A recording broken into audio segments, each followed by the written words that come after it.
भंडारा जिल्ह्यात खरीप हंगामातील सुमारे 20 लाख क्विंटल धान अजूनही खरेदी आणि मोजणीच्या प्रतीक्षेत असताना रब्बी हंगाम 2025-26 साठी धान खरेदी प्रक्रिया सुरू करण्याचे शासनाने आदेश दिलेत। त्यानुसार 1 एप्रिल ते 30 एप्रिल दरम्यान शेतकऱ्यांनी बीम पोर्टलवर नोंदणी करणे आवश्यक आहे, तर 1 मे ते 30 जून दरम्यान नोंदणीकृत शेतकऱ्यांना हमीभाव केंद्रावर धान विक्री करता येणार आहे। मात्र ऑनलाईन ई पीक पाहणी ॲप अद्याप सुरू न झाल्यामुळे शेतकऱ्यांमध्ये चिंतेचं वातावरण आहे। मुदत मर्यादित असताना तांत्रिक अडचणींमुळे नोंदणी प्रक्रिया रखडल्यानं शेतकऱ्यांनी नाराजी व्यक्त केली आहे। ॲप तात्काळ सुरू करण्याची मागणी केली आहे। या बातमीचा आढावा घेतलाय प्रतिनिधी प्रकाश नागतोडे यांनी।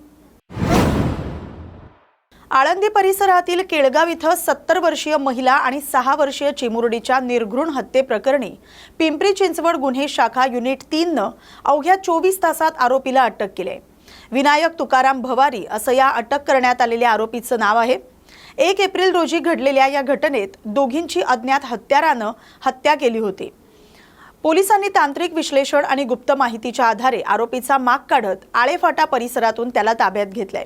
प्राथमिक तपासात कौटुंबिक कलहातून हे दुहेरी हत्याकांड केल्याची कबुली आरोपीने दिली आहे। पुढील तपास आळंदी पोलीस करत आहेत। लेखाधिकारी व्ही.जी. राऊतवार यांनी सामाजिक कार्यकर्ते दीपक कसबे यांनी केलेल्या आरोपांवर प्रतिक्रिया दिली आहे। ते चुकीच्या माहितीवर आधारित असल्याचं त्यांनी स्पष्ट केलंय। आपलं जात वैधता प्रमाणपत्र हे पूर्णपणे वैध असल्याचा त्यांनी पुनरुच्चार केलाय। तसंच वरिष्ठांनी सोपवलेली जबाबदारी आपण प्रामाणिकपणे पार पाडत असून आपलं कार्य हे जनसेवेसाठीच असल्याचं त्यांनी सांगितलंय। दीपक कसबे यांच्याबाबत कोणतीही द्वेषभावना नसून ते आपले मोठे बंधू असल्याचंही राऊतवार यांनी नमूद केलंय। या प्रकरणामुळे नांदेडमध्ये प्रशासकीय वर्तुळात चर्चेला उधाण आलंय। या बातमीचा आढावा घेतलाय आमचे प्रतिनिधी मोहम्मद रफिक यांनी। की आपण नांदेडच्या एमआयडीसी मध्ये लेखा अधिकारी म्हणून आहात आणि आपल्यावरती काही तक्रार दाब द्यायचे आरोप करतायत की आपलं कास्ट व्हॅलिडिटी आहे ते व्हॅलिड नाही असं त्यांचा आरोप आहे। काय म्हणणं आहे? हे सत्य आहे की मी एमआयडीसी मध्ये नांदेडचे अतिरिक्त कार्यभार सांभाळत आहे आणि जे आपले मान्य तक्रारदार आहेत मान्य श्री दिलीप कसबे साहेब यांनी काळात कशासाठी तक्रार केली ह्याला तर मला काही आयडिया नाहीये। एका त्रयस्थ व्यक्तीच्या अनुषंगाने त्यांनी केली पण असेल त्याबाबत मला काही हरकत बी नाही। तक्रार करण्याचा सर्व नागरिकांना अधिकार आहे जो आपण लोकशाहीने आपल्याला दिलेला आहे। तक्रार केली पाहिजे पण त्या तक्रारीमध्ये थोडीशी सत्यता पण पाहिजे। जे ती शासकीय पेपरच्या अनुषंगाने केली असती तर त्यात सत्यता दिसली असती। पण त्यांनी जे आरोप केला माझ्यावरती वैधता प्रमाणपत्र खोटे आहे बनावट आहे। मी आपल्या माध्यमातून दाखवू शकतो की वैधता प्रमाणपत्र हे खरे आहे जो ऑनलाईन मला दिल्या गेलेलं आहे शासनाकडून। तसेच मी माझे कास्ट सुद्धा दाखवता आलेलं नाही की ते पण मला ऑनलाईन दिल्या गेलेलं आहे शासनाकडून। राहिला दुसरा विषय जो अतिरिक्त कार्यभार मी हे मान्य मी करत आहे। 24/8/2023 मी अतिरिक्त भार मी सांभाळत आहे।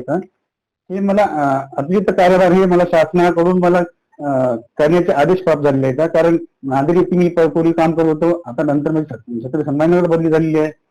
पण तिथं नांदेड येथे एक दुसरा अधिकारी कर्मचारी इथं कार्य करता येऊ शकत नसल्यामुळे मुख्यालयाने मला अतिरिक्त कामकाज करायचे आदेश दिले। मी शासनाचे फक्त सेवेसाठी कामकाज करत आहे। यात माझा कुठलाही वैयक्तिक फायदा नाही, कुठल्याही प्रकारची विनंती अर्ज करून मी ही अतिरिक्त कार्यभार मिळवला नाही। या पत्रामध्ये सुद्धा माझा कुठं संदर्भात माझा विनंती अर्ज नाहीये।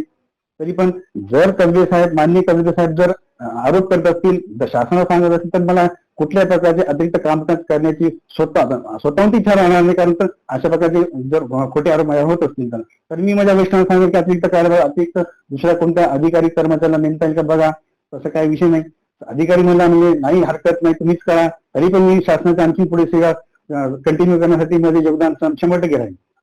मग तुम्ही जे तक्रारदार आरोप करणारे आहेत त्यांच्या तुम्ही या सगळ्या आरोपांचं खंडन करताय? हो, जे तक्रार माननीय दीपक कसबे साहेब म्हणजे दिलीप कसबे साहेब यांनी केलेलं आहे त्या सर्व मी आरोपाचं खंडन करत आहे। त्यांनी काय केले ते पण स्वतः एक मागासवर्गीय व्यक्ती आहेत, मी पण एक मागासवर्गीय व्यक्ती आहे। त्यांनी कोणत्या त्रयस्थ पक्षाचं ऐकून काय केले मला काय माहित नाही। तरी भविष्यात त्यांच्याबद्दल मला कुठल्या प्रकारची दिलगिरी राहणार नाही, कुठल्या प्रकारचा मी त्यांच्यावर आरोप करणार नाही। ते माझ्या मोठ्या भावासमान दिसतात मला। त्याचे आपण कधी नवी त्यांची ओळख झाली पण नव्हती, मी आज माध्यमात त्यांना फक्त पहिल्यांदाच पाहिलं। ठीक आहे, हरकत नाही, त्यांनी केले त्यांचा अधिकार होता तो तक्रार करणं। मी त्याच्या अधिकाराचं खंडन करणे त्यांची तक्रारीचं खंडन करत आहे। अधिकाराला लोकशाही दिलेलं नाही, हरकत नाही केली तरी माझी काय हरकत नाही। भविष्यात मी कुठल्या प्रकारचं त्यांच्याबद्दल राग व्यक्त करीत होणार नाही। एवढं बोलून मी म्हणजे 2 शब्द संपवतो. तिरोडा येथील अडाणी वीज प्रकल्पात कार्यरत असलेल्या स्थानिक कामगारांनी अचानक कामावरून कमी केल्याच्या निषेधार्थ आंदोलन छेडले. गुमाधवाडा येथील कामगारांनी 3 एप्रिल रोजी प्रकल्पाच्या गेट क्रमांक 2 समोर कुटुंबासह ठिय्या आंदोलन करत आपली व्यथा मांडली. कामगारांचं म्हणणं आहे की अनेक जण गेल्या 12 ते 15 वर्षांपासून कंपनीत कार्यरत आहेत आणि तसं असतानाही कोणतीही पूर्वसूचना न देता त्यांना कामावरून कमी करण्यात आले. त्यामुळे त्यांच्या उपजीविकेचा प्रश्न निर्माण झालाय. आमचा रोजगार का हिरावून घेतलाय असा सवाल उपस्थित करत कामगारांनी प्रशासनाकडे न्याय मिळवून देण्याची मागणी केली. अन्यथा तीव्र आंदोलन छेडण्याचा इशाराही आंदोलनकर्त्यांनी दिलाय. तुम्ही आता अदानीच्या आतमध्ये गेले होते, तुम्हाला बोलवण्यात आलं होतं या विषयाच्या संदर्भात, तर काय चर्चा झाली तिथे? तिथे तीच झाली का भाई इतक्या लोकांना जे कामावरून बंद केलं आहे तुम्ही, आम्ही रिक्वेस्ट केला त्यांना का भाई यांना कामावर घ्या पुन्हा. तर म्हणे आम्ही त्या लोकांना घेण्यास तयार आहोत, पण आम्हाला थोडीशी वेळ द्या, आम्हाला इकडे तिकडे ऍडजस्टमेंट करावं लागते. काही कंपन्या गेलेल्या आहेत, काही कंपन्या आलेल्या आहेत, म्हणून ऍडजस्टमेंट करावं लागते, म्हणून आम्हाला थोडीशी वेळ द्या. पण आतापर्यंत ते वर्कर, आता कोणता वर्कर 5 वर्ष कामाला नाही, ते सगळं बोललो आम्ही. पण आता काढण्याचं नेमकं कारण काय? ते नेमकं कारण त्यांनी तेच सांगितलं का बा कंपन्या इकडे तिकडे गेल्यामुळे आणि नवीन आल्यामुळे त्यांना दुसऱ्या जागी नवीन नवीन जे टेंडर मिळाले. जो 10,000 का आदमी था वो 5,000 में काम करने तैयार है बोलते, कुछ तो फ्री में काम करने तैयार है बोलते प्लांट में. ये सिचुएशन है. और बोले हमारे आगे जो लोग काम कर रहे हैं वो ज्यादा पेमेंट में काम कर रहे हैं. अच्छा. और जो कंपनी में पावर में जो काम लिया है अभी वो कम पेमेंट में काम करने तैयार है. बाहर के लेबर यहाँ लोकल लेबर को कैसा है, खर्चे ज्यादा है इनके, इसलिए पेमेंट ज्यादा मांग रहे बोलते.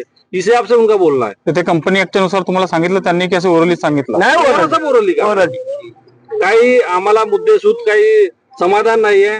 त्यांनी म्हटलं नाही की आम्ही 2 दिवसात करू, 4 दिवस 15 तक देखते, कुछ का होगा कुछ का नहीं होगा, कुछ को बाहर जाना पड़ सकता है, कुछ को दूसरा काम दे सकते हैं. इस तरह से काम है.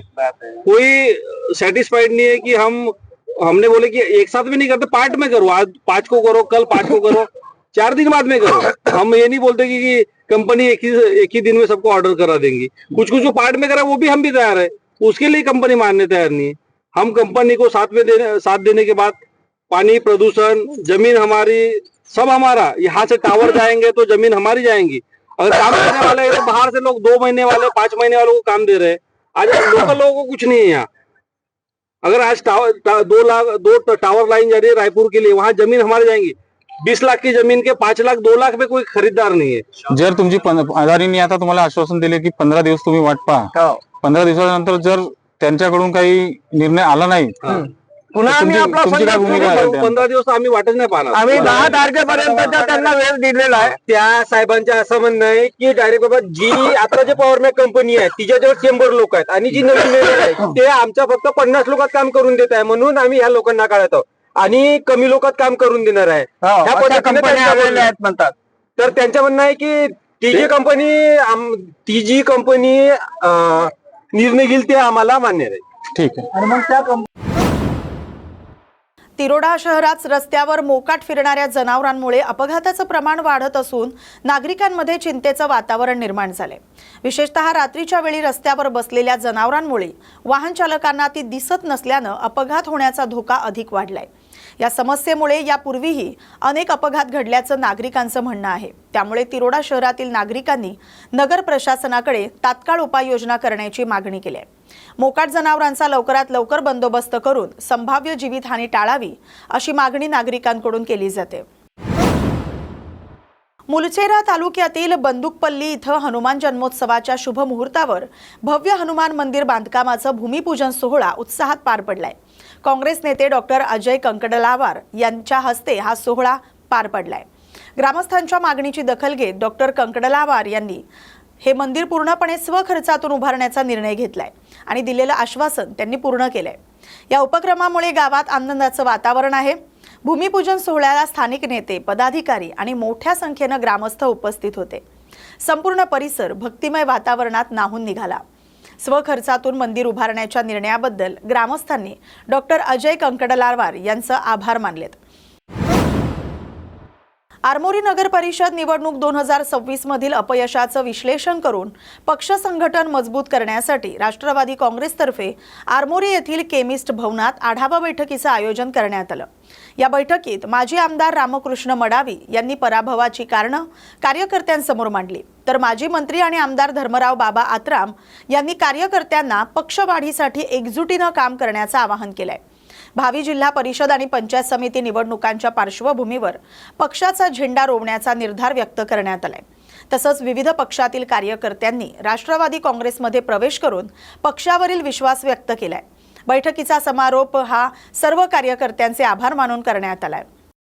पवार यांच्या प्रतिमेला मी सर्वप्रथम अभिवादन करतो। राष्ट्रवादी काँग्रेस पार्टी आरमोरी तालुक्याच्या वतीने आयोजित समोर होणाऱ्या जिल्हा परिषद पंचायत समितीच्या निवडणुकीच्या दृष्टिकोनातून ह्या आढावा बैठकीला प्रमुख वक्ते